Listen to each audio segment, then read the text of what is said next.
If we could start with IPOs, I guess, was really one of the big news stories of the week, and the rush to them. Stephen Mayne, Carsales.com was the first one out of the blocks, and of course it's really been the first one since what could only be described as the debacle of the Bris Connections one last July, but it's come out very strongly. Well, that's right. Carsales.com today trading around $3.90. The float price was around $3.50, so 10 to 12% first couple of days profit. The company's capitalised at $950 million, so it's quite a big float. And of course we've got the Myer profit figures today, and they're now going hell for leather for a September 28 prospectus launch and trying to raise a couple of billion before Christmas. So the market's up 45%. We've had all the $100 billion of secondary equity raisings and stand back for the float season. So it really is, the rush is on, you reckon, Stephen?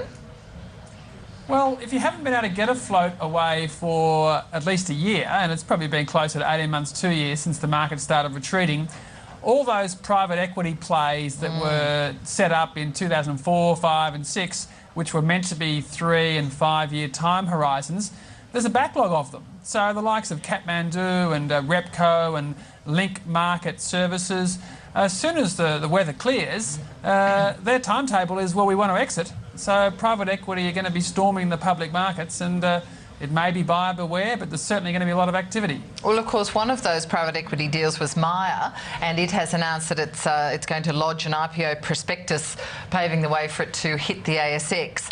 Now, it's very optimistic, Myer, about its outlook, Stephen, isn't it? And it also pulled out almost 15% net profit increase. How do you think that float's going to go?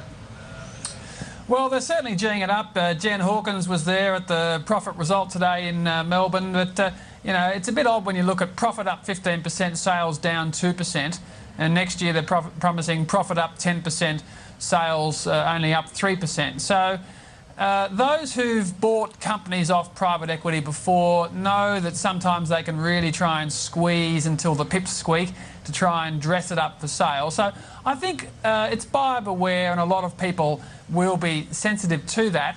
But equally, David Jones shares are up 4% today. The value of David Jones is $2.6 billion. And Myer has had a substantial clean-up. They've gone from 18 warehouses down to 4. They have shaken it up. So clearly private equity will make somewhere between 5 and 10 times on their money selling the company back into the public markets.